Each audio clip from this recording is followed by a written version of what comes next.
अस्सलाम वालेकुम दोस्तों, मेरा नाम मोहम्मद हमज़ा है और आप देख रहे हैं स्टेनो एंड मैथ स्किल्स। तो आज की इस वीडियो में हम Pitman short and new course का लेक्चर नंबर 22 लेंगे, जिसमें हम आज एक्सरसाइज नंबर 6 को कवर भी करेंगे और साथ ही साथ उसका डिक्टेशन भी कवर करेंगे। तो इस वीडियो को स्टार्ट करने से पहले आप सबसे गुजारिश है कि अगर आपने अब तक हमारा ये चैनल सब्सक्राइब नहीं किया, जो कि स्टेनो एंड मैथ स्किल्स के नाम से है, तो काइंडली आज इस चैनल को सब्सक्राइब करें और साथ ही साथ बेल के आइकन को लाजमी क्लिक करें ताकि हमारी आने वाली तमाम वीडियोस की नोटिफिकेशन आप तक बआसानी पहुंच सकें। तो चलिए स्टार्ट करते हैं आज की वीडियो।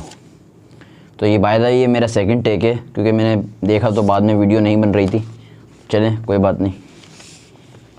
तो जो छठी एक्सरसाइज है उसका जो पहला पॉइंट है हमारे पास, वो क्या है? छठी एक्सरसाइज का पहला पॉइंट ये रहा, ठीक है। छठी एक्सरसाइज का पहला पॉइंट क्या है मेरे पास? जो ओज क्या है?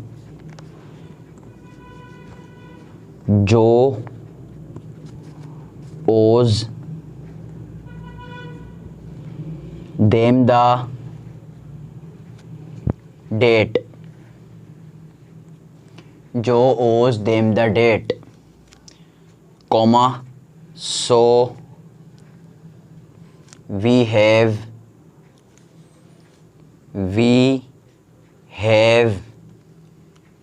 गिवन हिम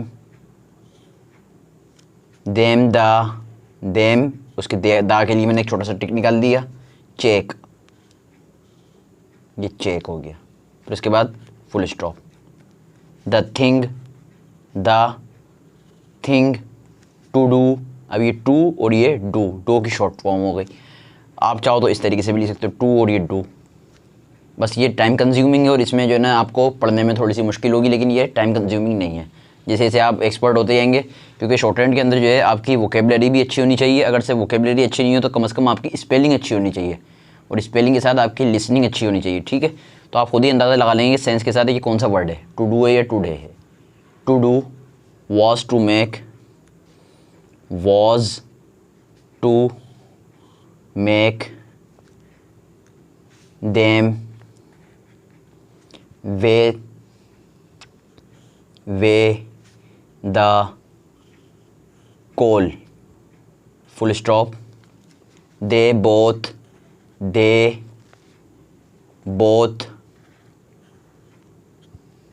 से द, ये से और एक छोटा सा टिक निकाल दिया, से the coal.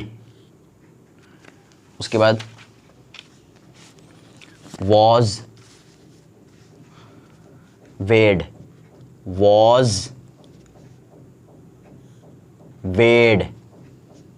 Full stop. Point number 4 क्या है? Who come to the, to के लिए और दा के लिए मैंने वही अपोजिट डायरेक्शन में एक छोटा सा टिक निकाल दिया।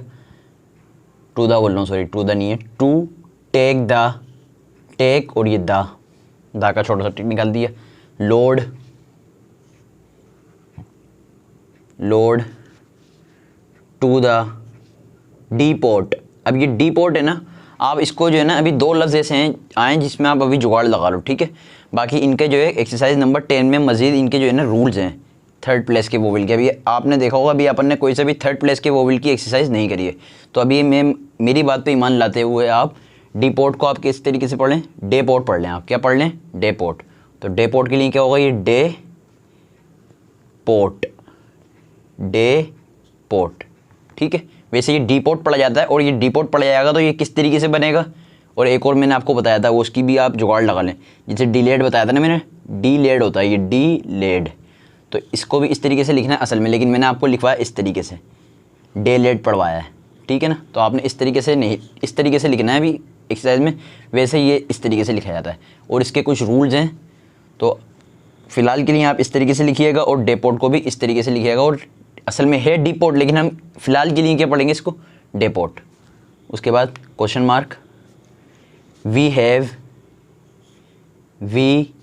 Have no lunch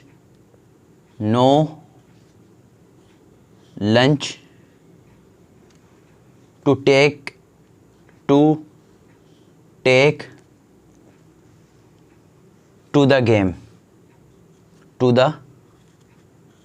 game, full stop.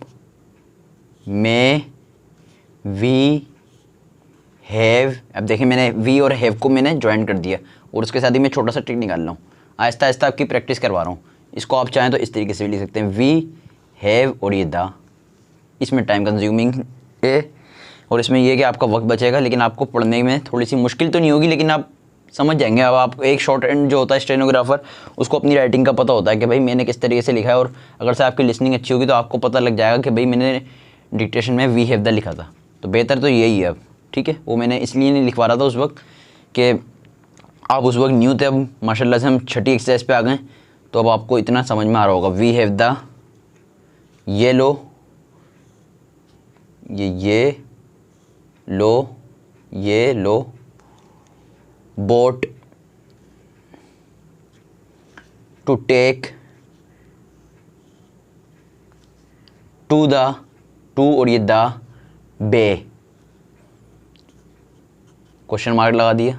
Who will be, who sorry ये हु विल और ये बी, हु विल, ये हु, ये विल और ये be, paid, paid, to show, to show, them the, them और ये the, way, way, to do, to और ये डू। अब आप इस तरीके से पढ़ने की आदत डालें, टू डू इट, इट की शॉर्ट फॉर्म, फिर उसके बाद क्वेश्चन मार्क है, फिर क्या है उसके बाद लास्ट पॉइंट जो है हमारे पास, we think, we think.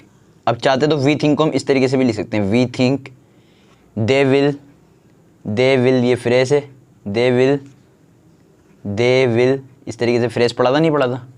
Come to the show, which will, which will be given, given की शॉर्ट फॉर्म और ये टुडे, ये टू और ये डे का हम यहाँ पे वो विल डॉट जो है सेकंड प्लेस का वो लगा देंगे, ठीक है।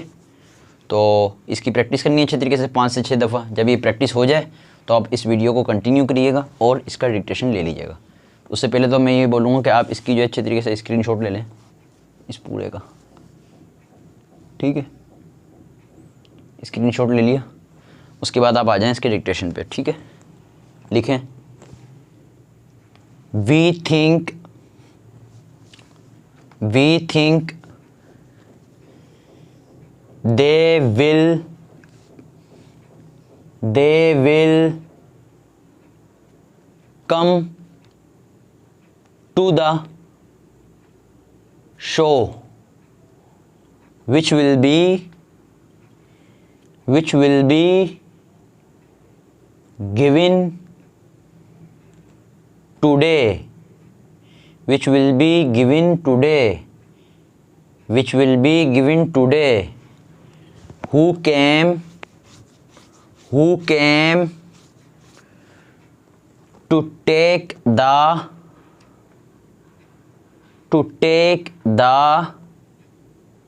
load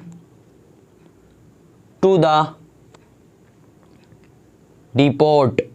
इस वर्ड का मैंने आपको एक्सेप्शनल केस बता दिया है और आपको उसी तरीके से लिखना है जिस तरीके से मैंने बताया। डिपोट, इसका बाकायदा आगे रूल आएगा 10वीं एक्सरसाइज में, वहाँ पे ये क्लियर हो जाएगा। To the depot, full stop, may we have the yellow, may we have the yellow boat to take to the bay, full stop, who will be paid to show them the way to do, full stop। तो आज की इस video में हमने इस exercise को cover भी कर लिया, प्रैक्टिस भी कर ली इसकी आउटलाइंस की, और डिक्टेशन भी ले लिया। तो उम्मीद है कि आपको आज का हमारा ये लेक्चर समझ में आया होगा, पसंद आया होगा। अगर आपको हमारा आज का ये लेक्चर समझ में आया है, पसंद आया है, तो काइंडली इस वीडियो को ज़्यादा से ज़्यादा लाइक कीजिएगा, कमेंट में अपना फीडबैक ज़रूर दीजिएगा और अपने दोस्तों तक शेयर करके अपना हक ज़रूर अदा कीजिएगा। याद रहे कि आपका इन वीडियोस को लाइक करना, कमेंट में अपना फीडबैक देना और शेयर करके अपने दोस्तों तक पहुंचाना आपके लिए सदका जारिया बन सकता है। Thank you very much. अल्लाह हाफ़िज़।